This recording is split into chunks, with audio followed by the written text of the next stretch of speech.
Are you ready to bring your dream body and health into life, but just can't seem to keep the motivation going? And is it finally time to address the self-sabotage and the unwanted eating behaviors such as binge eating, emotional eating, and nighttime eating that you know are getting in the way of your goals? Do you ever wonder what it would take for you to feel in control of your rituals so that you can stay consistent and see results? Welcome to this week's special Make Peace with Food Minisode on the Fall in Love with Fitness podcast, where you'll learn how to overcome unwanted eating behavior and other self-sabotaging habits by shifting your nervous system so that your body works with you instead of against you. I'm your host, Sherry Shaban, and with each episode, I am honored to be your coach and guide in the journey to make peace with food and find food and body freedom so that struggle with weight is a thing of the past. When you tune in every Thursday on the Fall in Love with Fitness podcast, you'll catch the latest conversation on unwanted eating behaviors and learn how to shift the nervous system, rewire the brain to new patterns, and end the food and body obsession so you finally feel relaxed and no longer confused around food. Now, before we begin, I want to quickly invite you to grab a free copy of my Food Freedom ebook that I have for you at makepeacewithfood.com. And if you find that this conversation resonates with you today, then I also want to invite you to join our free Make Peace with Food Facebook community at myfoodfreedomlifestyle.com, where you can connect with me and my team directly. The links are in the show notes. And of course, if you know somebody who you feel could benefit from these conversations and discussions, make sure to share this podcast with them too. All right, athletes, now let's get into it. Today, we're going to be talking about what's keeping us trapped in the binge cycle. And what's super interesting about this conversation is how ridiculously simple this is going to be, but also how very challenging this will be to actually implement. And so I'm curious if you already have an idea as to what I will be discussing today. Do you have an idea as to where this conversation is going to take us? And what could that thing be that's keeping us trapped in our cycle? So one of the things that we oftentimes don't think about is how we are conversing with ourselves, how really we are engaging with ourselves. And you'll begin to notice that, if you haven't already, that there's this voice in our head that is always speaking to us. There's this voice in our head that is most oftentimes speaking down to us, really making us feel like we're not enough, making us feel like no matter how much we're trying or how much we're committing to ourselves, it's still not good enough and it's just not going to work. So have you identified that voice? Do you know what I'm talking about? I bet you do, because we all have it. We all have this voice in our head, and this voice in our head is actually constantly in a negative bias. And not because it's trying to be mean, it's actually quite the opposite. It's actually trying to keep us alive. It's actually coming from such a loving place. So even though it's so incredibly critical and it's always bringing up things to worry us, things to maybe make us have more anxiety, maybe things to stress about, it's actually doing this from such a loving place. So do you resonate with that? Do you identify that voice? Have you noticed that you have that voice in the mind? And if you do, share with me, how does that voice tend to generally speak to you? Is it kind or is it not so kind? Now, we've been having conversations every single week talking about protection mode and really talking about the nervous system.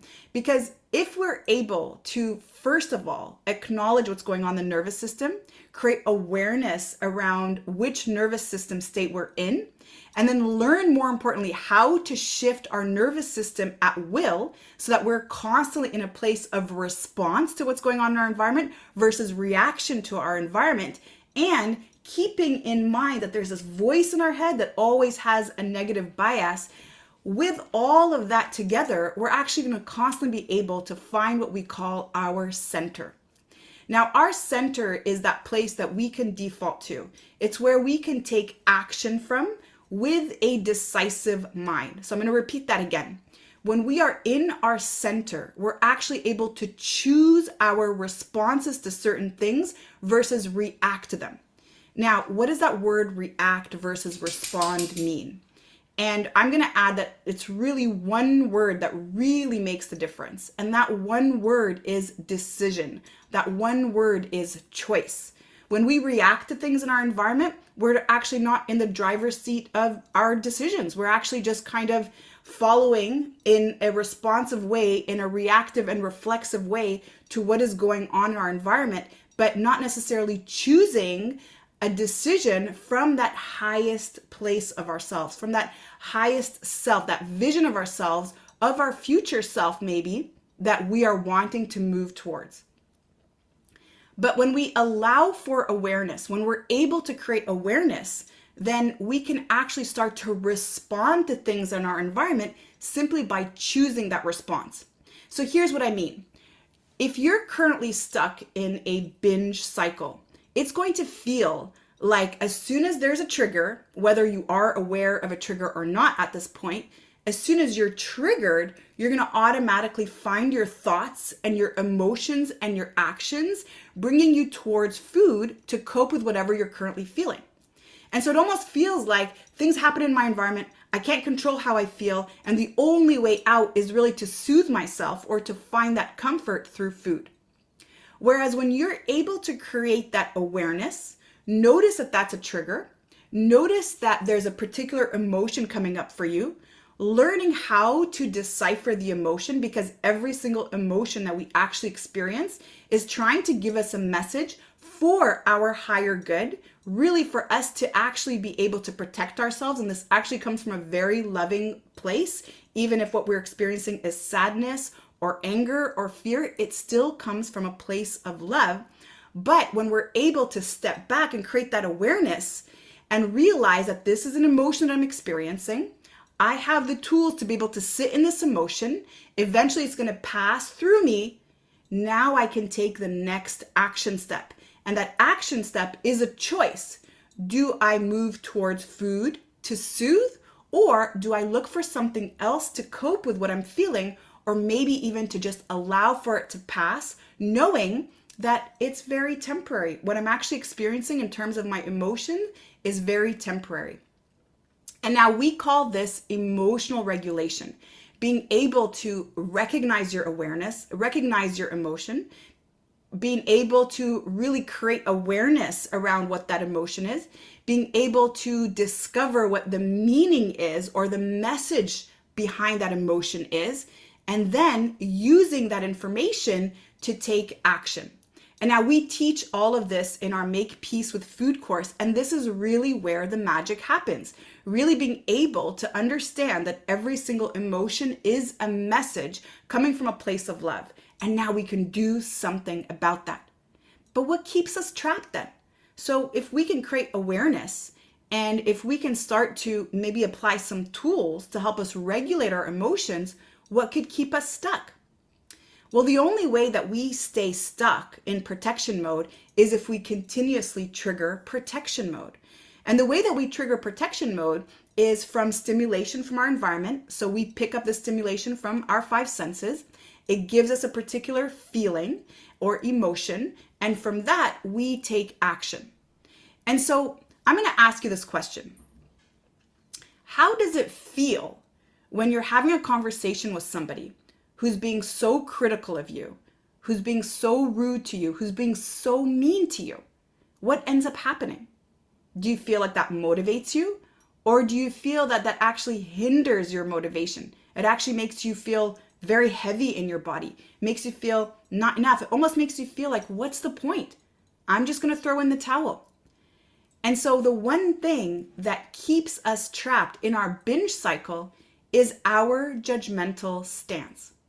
It is that judgmental mind that is constantly running, that we have no control over. It's almost like a wild horse that gets to be our boss, that gets to tell us who we are, how we should behave, and begins to even tell us what's going on in the world around us. It starts to make up stories between us and other people. Maybe when we send off a text message to somebody and we don't get an immediate response, that voice begins now to fabricate a whole huge story about how we are being abandoned or rejected in some way, or how we are unworthy in some way. And so being able to recognize that this voice, even though it is constantly negative, actually comes from a very loving place, we now can acknowledge this voice as almost a separate entity, identifying that that voice is speaking and we are the listener. We are the witness of that voice. And now, of course, this takes practice. And this requires certain tools to help you really be able to do this, to be able to shift from a judgmental stance to a non-judgmental stance. And of course, this is the work that we do together in Make Peace with Food. But the more we have that voice in our head constantly telling us that we're not enough, constantly trying to decide what our self-concept is or what our identity is for us, constantly using all belief systems, past experiences, painful memories and traumas to really control our lives and to really keep us safe, what it's actually also doing is constantly re-triggering us into protection mode. You see, we can't transform when we are self-loathing. We can't guilt or shame ourselves into transformation. We can only love ourselves through it. And as corny as that sounds, just pause here a moment and reflect on that. Has the negative self-talk ever actually helped you achieve what it is that you want to achieve? Or has it always kept you stuck? And so if we don't address this voice in our mind, and if we don't address all of the past traumas that are still continually being in our day-to-day present life through the constant remembrance of these traumas, we are just the walking side effect of these traumatic events, day in and day out, not realizing that all we're doing is reliving past experiences, past limiting beliefs, and constantly allowing that voice in our mind to lead us to continue to stay trapped in that place. And so if you really want to end the binge restrict cycle, you'll have to learn first and foremost how to address this voice in our head, how to separate ourselves, distance ourselves from that voice in our head, allowing ourselves just to be the witness of the voice, not actually engaging in the conversation, not adding to it, not feeding it, and definitely not resisting it. Because the way out is not actually through resistance of that voice. The more we resist, the more it persists. But instead, it's allowing ourselves to just be the observer of it. And with the tools then to create awareness around the emotions that we're experiencing and what the message is that these emotions are trying to give the body, through this work, we're now able to get in a place where we can respond to what's going on in our environment, where we actually now are in the driver's seat of our decisions. We decide what serves us best. We're not constantly in a state of reaction. Somebody cut us off. We had a bad day at work. Somebody spoke down to us. Maybe something didn't go our way. Maybe something we really wanted didn't end up happening. So as a side effect of all of these things going on in our life, instead of reacting to it, getting triggered, getting emotionally dysregulated, and then looking for an outlet, what we can do instead is learn to step back and break up the cycle where you eventually begin to see it like a movie running. You'll see what the trigger is. You'll see what created the trigger. You'll see what the thoughts and the emotions arising from the triggers are. You'll see how this begins to perpetuate into more emotions, more thoughts, more emotions, more thoughts. And now you're trapped in that cycle unless you understand that you can actually interrupt the pattern anywhere simply if you have awareness. Everything we do, still not good enough. We still should have done more. Even when we are seeing progress, don't you notice that it's still always reminding us of how much more we still have to go and trying to overwhelm us with how much commitment we still have to make in order to achieve these results? And that's what's so important. That voice is not you. The moment you have the tools to be able to separate yourself from that voice, notice that it's just that annoying companion that's always there, expecting it always just to have something negative to say, noticing that the first thing it says is probably going to be negative, but you can actually influence it to the positive the moment you know how to interact with that voice. And again, these are one of the most important tools that you'll ever learn to help you not just break any unwanted eating behavior, but any other self-sabotaging habit. Because this is what we tend to notice. When we have an unwanted eating behavior, what we actually have is a coping mechanism that we've set in place. And oftentimes that coping mechanism is coupled with something else, another substance, for example. It could be alcohol, it could be cannabis, it could be a recreational drug, it could even be TV, it could be shopping. anything that really helps you escape what you're currently feeling is something that you've set in place as a coping mechanism. And it has served you up until this point. And the goal here is not to demonize the coping mechanisms that have served you. Some of us come from a very traumatic childhood, or maybe we've had very traumatic experiences. And so what actually helped us get through those moments is the coping mechanism that we've set place in. But at this point, it's now time to release it. At this point, you're here because you're noticing that your coping mechanism is no longer serving you. Maybe it once did during that time where you really, really needed it. But at this point, it's now no longer serving you. And it's creating more damage than it is good. And you're starting to notice that. And also starting to notice that you're feeling so incompletely out of control of being able to regulate your emotions. But there is a way out. And no matter how long you've been trapped in the cycle. And actually what we tend to see in our program, those who are trapped the longest in the binge cycle or with any unwanted eating behavior or any self-sabotaging behaviors are the ones that see the most transformation. And so that is very interesting. The more you've actually been trapped in this place, the more you've experienced this, the more you've had absolutely enough and you're ready to make the change, the faster that change will be for you and the more efficient and impactful it will be. And you can do it. And we see this every single day. You may feel like you've tried just about everything under the sun. And again, if you've tried the things that were really focusing on the side effects of the root issue here, which is the nervous system, then I'm going to challenge you to not give up. Give yourself another try. Try something else. Try something new. Focus on the root cause of what's really going on here versus the side effects, which is just what we see on the outside. Remember that your body, your physical body, is an outward reflection of your internal environment. And that if we really want to release weight, if we really want to transform our health, then we have to actually focus on being healthy first in order for that to happen. And again, these are the tools that we share with you. And so if you are new to this group, or if you haven't yet taken advantage of your free 30-minute food freedom discovery call, now is your opportunity to do it. It is absolutely free. There are no strings attached. Here's what we're going to do on this call. We're going to discover what's behind your unwanted eating behavior. And if we discover that there is a nervous system issue at play, we're going to share with you different ways that Make Peace with Food can support you. And if through this conversation, on the other hand, we discover that it's not the nervous system issue, it's actually something else, we'll also share with you some strategies to help you along your journey.